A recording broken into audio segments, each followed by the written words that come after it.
ओम दुम दुर्गाय नमः। नमस्कार दोस्तों, आप समस्त श्रोतागण का आपके YouTube चैनल जीवन अमृत पर हार्दिक अभिनंदन है। आज चैत्र नवरात्रि का 8वां दिन है और आज के दिन महागौरी का आगमन होता है। महागौरी के शुभ आगमन पर आप सबको ढेर सारी बधाइयाँ। माता रानी आप सभी पर असीम अनुकंपा बनाए रखे। आज की वीडियो में आप रसपान करेंगे दुर्गा सप्तशती पाठ का 12वां और 13वां अध्याय। इसके पहले की कथा का श्रवण करने के लिए आप सबका बहुत बहुत धन्यवाद। तो आइए आज की कथा का आरंभ करते हैं। सप्तशती पाठ का 12वां अध्याय। देवी ने कहा, हे देवताओं, जो कोई प्रतिदिन स्थिर चित्त से मेरा स्तवन इन स्तुतियों से करेगा, उसकी सारी विपदाओं को मैं अवश्य ही दूर कर दूंगी। जो मधु कैटव का विनाश, महिषासुर का वध तथा शुंभ निशुंभ के संहार के वर्णन का पाठ करेंगे एवं अष्टमी, नवमी तथा चतुर्दशी तिथि को एकाग्रचित्त मन से भक्ति भाव से युक्त होकर मेरे इस उत्तम महात्म को सुनेंगे, उन्हें पाप की छाया नहीं लगेगी, उन पर पाप जनित बाधाएं भी नहीं आएंगी। उनके घर में कभी निर्धनता का राज्य नहीं होगा और न तो कभी उन्हें अपने प्रियजनों के वियोग का कष्ट ही उठाना पड़ेगा। इतना ही नहीं, वरन उन्हें शत्रु, लुटेरे, राजा, शस्त्र, अग्नि तथा जल राशि से भी कभी भय उत्पन्न नहीं होगा। इसलिए सभी लोगों को शांत भाव से भक्ति पूर्वक मेरे इस महात्म का पठन पाठन और श्रवण मनन करना चाहिए। यह परम कल्याण प्रद है। मेरा महात्म्य महामारी जनित सभी उपद्रवों तथा दैविक और भौतिक तीनों तापों को समन करने वाला है। मेरे जिस मंदिर में विधि पूर्वक प्रतिदिन इस महात्म का पाठ होता है, वहाँ मेरा सदा निवास होता है। बलि पूजन, हवन तथा महोत्सव के अवसरों पर मेरे इस चरित्र का पूर्ण रूपेण पाठ तथा श्रवण करना चाहिए। कोई भी मनुष्य विधान को जानकर या अनजाने में ही मेरे उद्देश्य से जो बलि पूजा या होम आदि करके उसे मैं सहस्र ही स्वीकार करूंगी। शरतकालीन दुर्गा पूजन के समय जो कोई भी इस महात्म को भक्ति भाव से श्रवण करेगा, वह मेरे प्रसाद से सभी विपत्तियों से मुक्त होकर धन धान्य और पुत्रादि से परिपूर्ण होकर, इसमें तनिक भी संशय नहीं है। मेरे इस महात्म उत्पत्ति की सुंदर गाथाएं तथा युद्धकालीन पराक्रम के श्रवण मात्र से ही मनुष्य भय रहित हो जाता है। मेरे महात्म के सुनने वाले व्यक्तियों के शत्रु नष्ट हो जाते हैं, उन्हें कल्याण पद भक्त प्राप्त होता है एवं उनके कुल प्रफुल्लित रहते हैं। शांति कर्म में अशुभ स्वप्न दोष दर्शन होने पर, ग्रह जनित भयंकर पीड़ा होने में मेरे इस महात्म को सुनना चाहिए। ऐसा करने से सभी बाधाएं तथा भयंकर ग्रह पीड़ाएं शांत हो जाती हैं और मनुष्यों को अशुभ फलकारी स्वप्न शुभ फल देने वाला हो जाता है।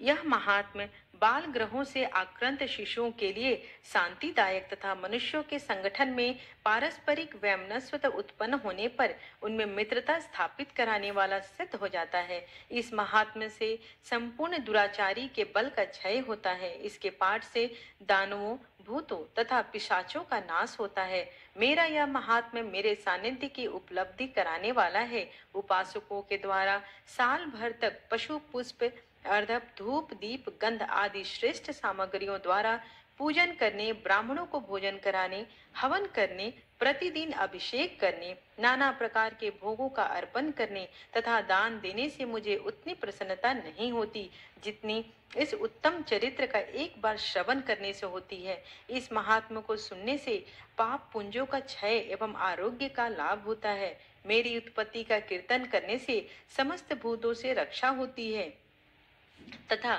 मेरा युद्ध संबंधी चरित्र दुष्ट दानवों का संहारक है।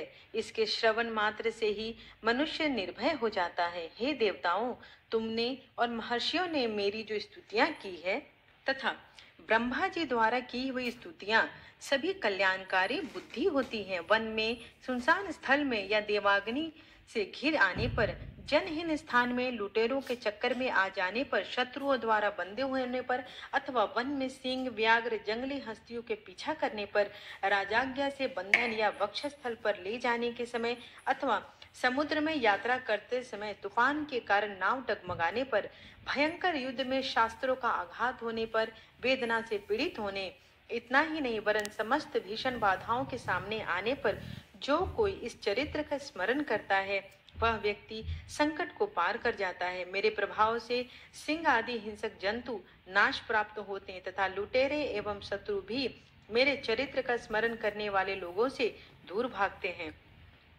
ऋषि ने कहा, ऐसा कहकर अब देवों को देखते ही देखते पराक्रम वाली भगवती चंडिका कहीं अंतर्ध्यान हो गई।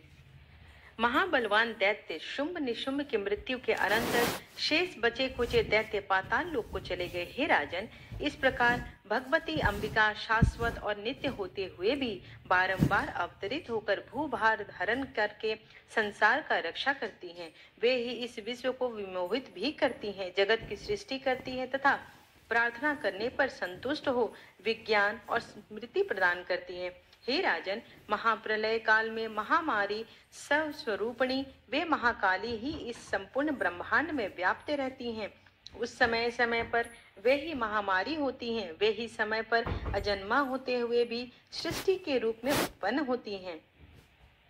वे सनातनी देवी ही समय के अनुरूप समस्त जीवों की रक्षा करती हैं। मनुष्यों के उत्थान के लिए वे ही गृह में लक्ष्मी के रूप में निवास करती हैं और उन्नति प्रदान करती हैं, और फिर वे ही पतन काल में निधनता के वेश में विनाश भी करती हैं। पुष्प, धूप, गंध आदि से विधिवत पूजा करके उनका स्तवन करने से वे धन्य धान्य पुत्र सद्बुद्धि तथा उत्तम गति को प्रदान करती हैं। इस प्रकार दुर्गा सप्तशती पाठ का 12वां अध्याय संपूर्ण हुआ। दुर्गा सप्तशती पाठ 13वां अध्याय। ऋषि ने कहा, हे राजन, इस प्रकार मैंने तुमसे देवी के श्रेष्ठ महात्मा का कथन किया। इस जगत की धारित्री देवी का ऐसा ही प्रभाव है। उन्हीं के द्वारा विद्या अर्थात ज्ञान का उदय होता है। भगवान विष्णु की माया स्वरूपा उन भगवती द्वारा ही तुम ये वैश्व तथा अन्य विवेकशील लोग मुक्त हो जाते हैं। इस समय भी मोहित हुए हैं एवं आगे भी इसी प्रकार से होते रहेंगे। महाराज, तुम उन्हीं परमेश्वरी के शरण में जाओ। अपने उपासकों को वे भोग, स्वर्ग तथा मुक्ति लाभ कराती हैं। मार्कंडेय मुनि ने कहा, मेधा मुनि से ऐसा वचन सुनकर राजा सूरत ने उत्तम व्रतधारी उन महाभाग महर्षि को नमस्कार किया। वे अत्यंत ममता तथा राजभ्रष्ट होने के कारण बहुत क्षुब्ध हो उठे थे। महामुने, इसलिए विरक्ति के कारण वे राजा तथा वैश्य तत्जन्य तपस्या के लिए चले गए और वे जगदम्बा के दर्शनार्थ नदी के तट पर तप साधना करने लगे। वे वैश्य देवी सूक्त का उत्तम जप करते हुए तपस्या में लीन हो गए। ये दोनों ही नदी तीर पर देवी की मिट्टी की प्रतिमा स्थापित करके उनकी पुष्प, धूप और हवन आदि के द्वारा उपासना करने लगे।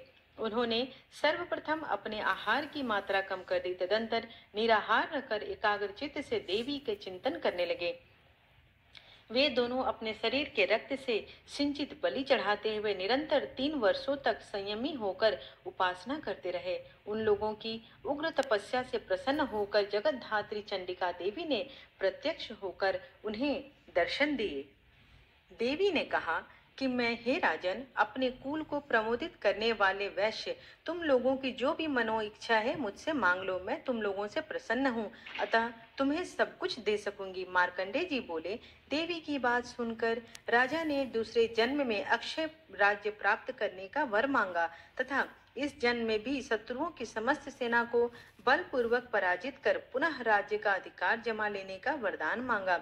वैश्य अत्यंत बुद्धिमान मनुष्य था। उसका मन सांसारिक विषयों से विरक्त हो चुका था, इसलिए उस समय वैश्य ने ममता और अंधकार मिटाने वाले ज्ञान की प्राप्ति का वर मांग लिया। तब देवी ने कहा, हे राजन, तुम अल्पकाल में ही शत्रुओं को जीतकर अपना राज्य पालोगे। अब वहां पर तुम्हारा राज्य स्थिर रहेगा। मृत्यु के पश्चात तुम सूर्य के अंश में जन्म लेकर इस पृथ्वी पर सार्वणिक मनु के नाम से प्रसिद्ध हो जाओगे। हे वैश्य श्रेष्ठ, तुमने जिस वर को पाने की मुझसे इच्छा जताई है उसे भी मैं देती हूँ। तुम्हें मोक्ष प्राप्ति के लिए ज्ञान की उपलब्धि होगी। मार्कंडेय जी ने कहा, उन दोनों को इस प्रकार मनोविलासित वरदान देकर तथा उनके द्वारा अपनी स्तुति श्रवण कर देवी अंबिका वहीं अंतर्ध्यान हो गई। देवी से इस प्रकार का वरदान पाकर क्षत्रियों में श्रेष्ठ सूरत नाम राजा सूर्य के अंश से जन्म ग्रहण करके सार्वणिक नामक मनु हो गए। इस प्रकार दुर्गा सप्तशती पाठ का 13वां अध्याय समाप्त हुआ। जय अम्बे गौरी मैया जय श्यामा गौरी, तुमको निश दिन ध्यावत हरि ब्रह्मा शिवरी। ओम जय अम्बे गौरी।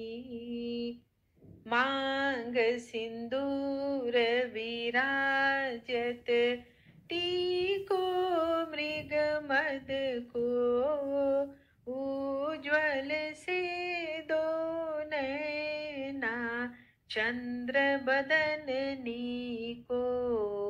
ओम जय अम्बे गौरी।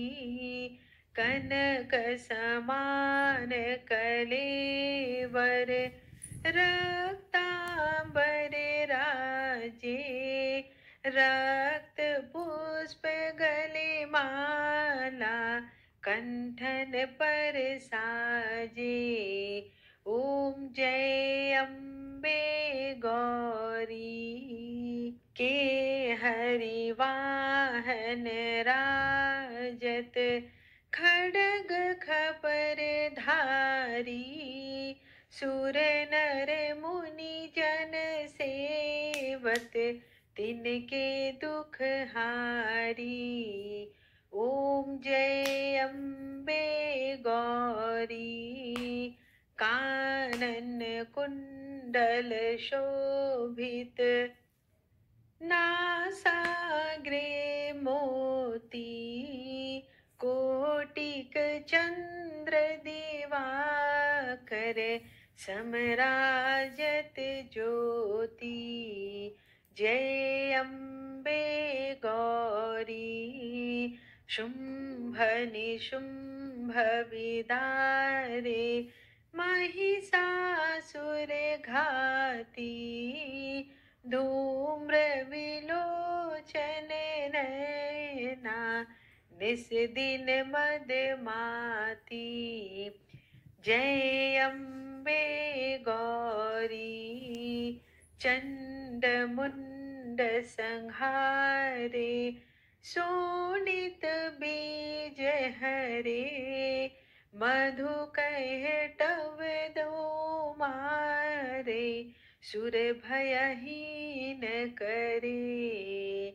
ओम जय अम्बे गौरी।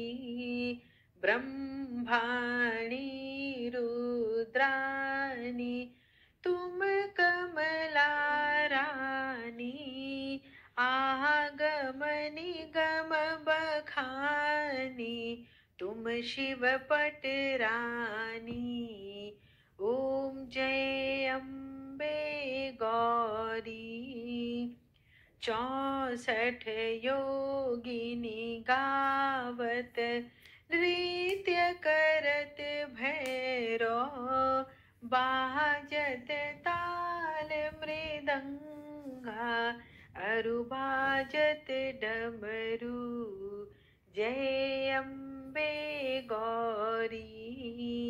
भुजाचार अति शोभित, खड्ग खपर धारी, मन वांछित फल पावत, सेवत नर नारी।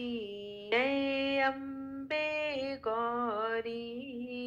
कंचन थाल विराजत, अगर कपूर बाती, श्रीमाल के तुम जते, कोटि रतन ज्योति। जय अम्बे गौरी। श्री अम्बे जी की आरती, जो कोई